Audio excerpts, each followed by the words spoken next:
I mean, you know what the funny thing is, ladies and gentlemen? I actually predicted 1-1. Got a lot of insults for it. Got a lot of abuse for being negative, but I know how my team has been playing, and I'm being a realist.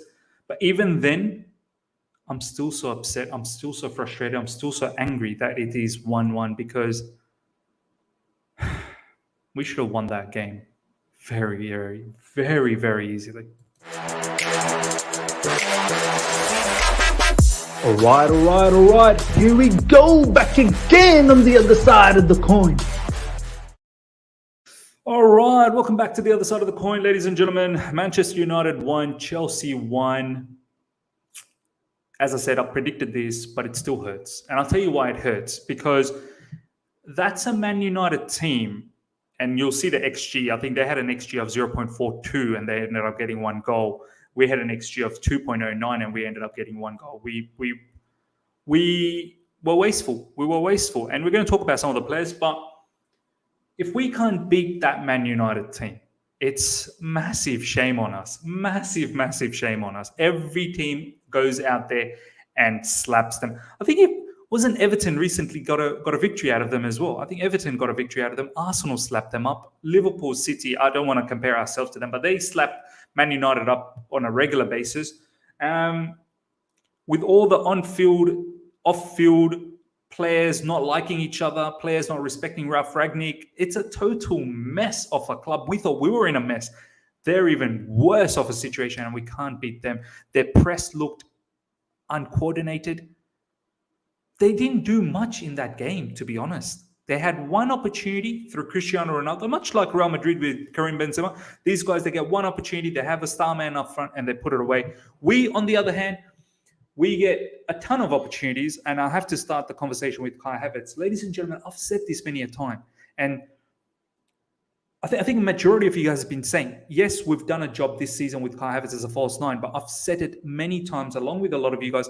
For me, Kai Havertz is a second striker. We can never sit here and say we're going to expect Kai Havertz to drive us to a title victory. I'm not saying we win the title next season or the season after, but Kai Havertz is not going to be the man that drives us to a title victory.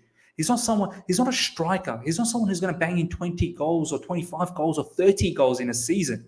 Do you know what I mean? Like, for me, he's a second striker. For me, he's probably even a cam, maybe more so as a second striker. Today, we saw him in that cam position at times.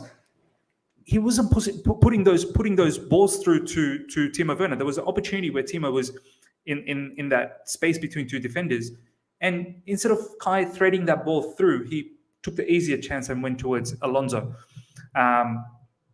But gilt-edged chances from Kai Havertz, ladies and gentlemen. Both of them, I think, from N'Golo Kante. N'Golo Kante, we'll get to him, but some fantastic passing from him from midfield to set up Kai Havertz. Two really good chances, and he's fluffed it, absolutely fluffed it. Hit it straight at the keeper. I think there was one shot where it was on his favorite left foot as well. He should have done better. He should have scored that, and then there was a header where he should have done better. There was another half chance that Kai Havertz had in the first half on the right side, where he took a shot with his right foot, hit the side netting. We're in the mud in terms of we don't have a forward that's going to bang in goals, who is hungry for goals. This has been our issue for God knows how long now, for very, very long time. Since Didier Drogba days, to be honest, we don't, since Diego Costa days as well. Like, we don't have a striker that's just going to bang in goals for fun, who's hungry. And this is detrimental for the progress of our football club. It really is. Let's talk a little bit about N'Golo Kante. Look, for me, he had a very good game. The amount of chances he created, I was very surprised. You know, I'll keep complaining Kante in advanced position, but today he has actually done well. But he was also involved for the equalizer. It was his mistakes twice. He gave away the ball, which then eventually fell onto Cristiano Ronaldo. And you got to just give Cristiano Ronaldo one chance, and that's all it takes. And these players, they build their reputation through potency, and we saw that. Besides that, I didn't see anything from Rashford. I didn't see anything from Bruno Fernandes. Their team was not good. You look at our team. Reece James had a fantastic game. Reece James in the first half got into that really, really good position where Timo put him through. Should have triggered the shot a lot earlier. Reece James produced some excellent high-quality crosses as well that no one met to do any damage. Mason Mount, I feel like he had a better second half. I don't think he had a good first half. The thing about Mason is we talk about him being a playmaker. This is the thing. There were so many instances in that match where he should have put the ball through earlier to either Timo or even in the second half where Lukaku came in, and he didn't. And this is the thing. We harp on about his goals and his assists.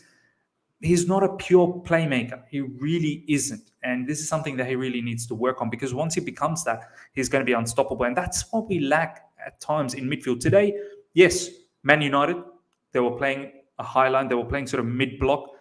There was a lot of space. They didn't want to park the bus. They wanted to come at us as well. They weren't good at it, but they wanted to come at us. That's why they looked a lot open in midfield, in their defense. Wait till we play against Everton next up. It won't be the same. Everton are going to have a low block. They're going to defend deep, much like they did against Liverpool, and they're going to look for the counter. So this is the issue with Chelsea Football Club. It's either we play in a game like this where it's open and we can't finish, or we play against a team that is a low block and we don't have any creativity. As Thomas Tuchel said, we need to have a lot of cosmetic surgery. We need to have a lot of cosmetic surgery. I can't even blame Thomas Tuchel today. I think the tactics were fine. I think Thomas Tuchel did absolutely everything that was necessary to win this game. We should have won this game. We should have. First half, we should have had at least 2, 3, minimum two. And we didn't. And you do feel sorry for the defense. The defense predominantly did their job. The midfield did their job. Jorginho, I thought, had a very good game as well. Controlled the match predominantly.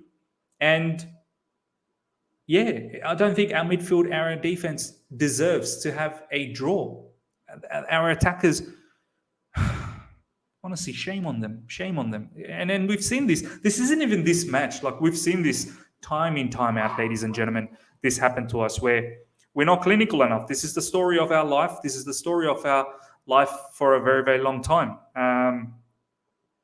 Timo Werner had a fairly okay-ish game. Nothing outstanding. He made some good runs. We didn't spot him. He made some weird passes. Maybe the intent was great, as we were saying in the watch along. Maybe some of those passes had good intention, but there was no movement to get in on it. Marcos Alonso scored a fantastic volley. As much as all the deficiencies that he has, the one thing about Marcos Alonso is that he's more potent than our attackers. He's far more potent than our attackers.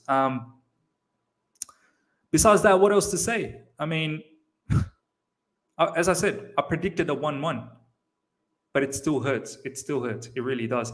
Ladies and gentlemen, that's pretty much it. What's the league table look like? Let me have a look at the league table. We're on 66 points. Arsenal on 60 points. We're on level fields now, 6 points in front. We're probably going to finish third with 5 games to go. Spurs on 58 points. Can't see how they're going to manage. Spurs are going to have to play Arsenal as well, and Man United's in the mud. Obviously, Liverpool and City, they're in a different stratosphere. Frankfurt, ladies and gentlemen, in the Europa League has beaten West Ham United at home. Frankfurt, do not mess around with them. People talk about Bundesliga tax. Sometimes I talk about Bundesliga tax, but, this is the thing. Some of these Bundesliga teams, and I've said it in the Premier League, it's just Liverpool and City. After that, every other team is quite even fields. People need to start thinking about Premier League tax a lot more. But yeah, ladies and gentlemen, let me know how you felt about that match. As I keep saying, I expected this 1-1. I said this in my preview, but at the same time, it still hurts because it's shame on us that we can't even beat this Man United team. We can't even... Twice, ladies and gentlemen, this season, twice we've not been able to beat this Man United team. And every other team out there has gone out there and slapped them silly. Let me know your thoughts, how you feel about it. Smash the like button. I'll see you guys in Bangladesh. I'm literally now traveling to Bangladesh. I'm going to go off to the airport now. And we'll be traveling to Bangladesh later tonight. I'll land there. And the next up I see you guys will be from there. I'll be spending my Eid there. So catch you guys all there. Yeah, just finish this season off. Let's get to that FA Cup final. Take care, guys. See ya.